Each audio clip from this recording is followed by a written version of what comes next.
Acheter une maison trop tôt sans comprendre les implications financières.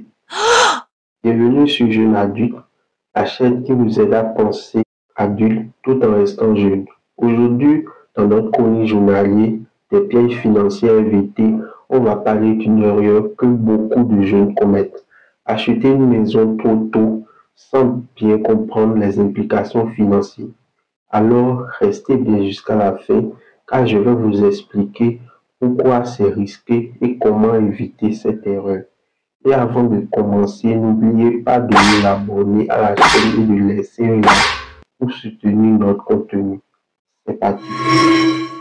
Imaginez ceci, vous avez à peine commencé à travailler, vous avez économisé un peu d'argent et tout le monde autour de vous vous a dit qu'il est temps d'acheter une maison.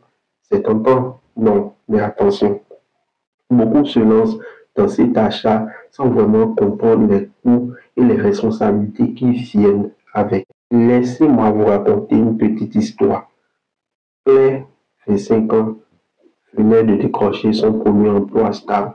Comme beaucoup de jeunes adultes, elle rêvait d'avoir sa propre maison, avec un petit apport et quelques économies.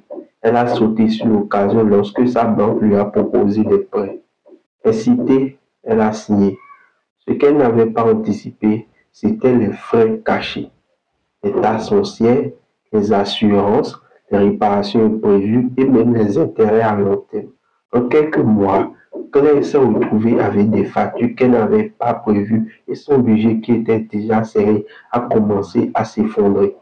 Cette erreur est courante car beaucoup pensent que l'achat d'une maison est toujours un investissement intelligent. Mais en réalité, acheter trop tôt peut vous enfermer dans des années de dette, limiter vos projets futurs et même compromettre d'autres projets financiers comme l'épargne ou les voyages. Alors, comment éviter cette erreur? Premièrement, posez-vous des questions. Est-ce que j'ai suffisamment d'économies pour couvrir les frais imprévus? Suis-je prêt à rester dans cette ville ou cette région pour au moins 5 à 10 ans? Est-ce que j'ai exploré d'autres options comme la location ou l'investissement dans quelque chose de moins risqué? Ensuite, une alternative intéressante peut être de continuer à louer tout en mettant de l'argent de côté pour des investissements à plus court terme ou des projets futurs. Cela vous laisse la flexibilité de bouger, de changer de travail, de grandir financièrement avant de vous engager dans quelque chose d'aussi gros que l'achat d'une maison.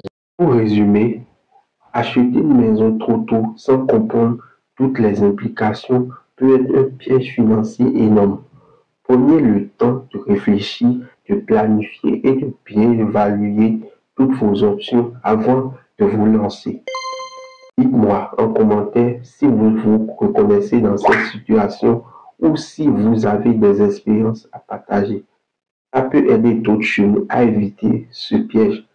Et bien sûr, n'oubliez pas de vous abonner à Jeune Adulte, la chaîne qui vous aide à penser adulte tout en restant jeune. Laissez un like si cette vidéo vous a été utile et on se retrouve à demain pour un nouveau piège financier à éviter. À bientôt.